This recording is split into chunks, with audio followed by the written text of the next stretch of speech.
Well, here we are in another sterilization clinic in Tijuana, and we're at the University Iberoamericana, and it's located in Playas de Tijuana. But I want to call your attention to the fact that all around here we have some very, very poor neighborhoods. We use this area because the university generously allows us to use the community center, and this center serves two principal poor areas, Lázaro Cárdenas, and there is another area in the canyon, Los Laureles, and we're very glad to have this particular location. Spay and neuter is our principal objective, because without spay and neuter you cannot control overpopulation of animals. But in addition to spay and neuter, we go into other poor neighborhoods and we do street clinics. We treat basically for parasites and skin conditions. I know that may sound minor, but it's a major thing here, because if you've been to Mexico, most of the animals you see have terrible skin conditions. And that then is a great disadvantage for them, because nobody will adopt them.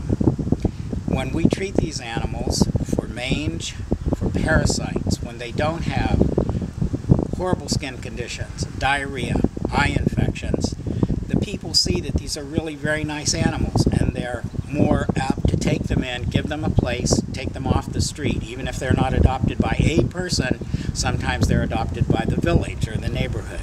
And then if we can get them here to the sterilization clinic, we consider that a real success story.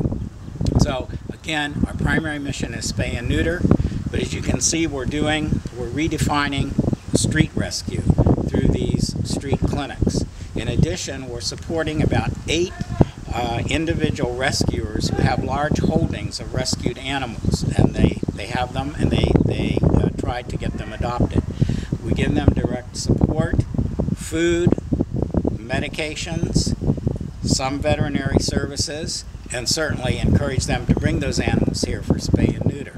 So in a nutshell, that's the focus of our programs at present. It would be very nice in the future if we could have a very large, sophisticated mobile unit, but we're seeing that as a long-term goal. We do not have a shelter.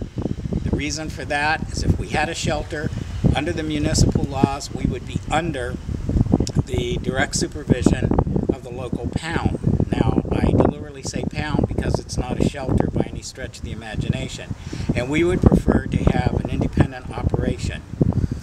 We depend on donations.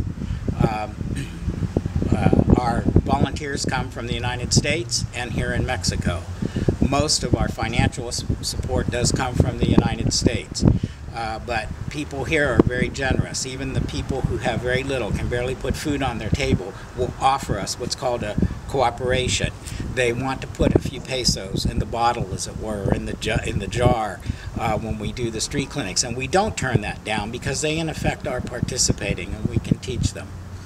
So we have some long-term goals. Right now, though, we want to stay with our spay and neuter clinics, our street clinics, and support individual rescuers. In the future, we would like to have a very sophisticated operation where we can take a mobile unit and go into these areas, rather than have the people come to centers like this at the university, because most of them do not have the resources for transportation, and we don't have the resources to go out and bring them at this present time.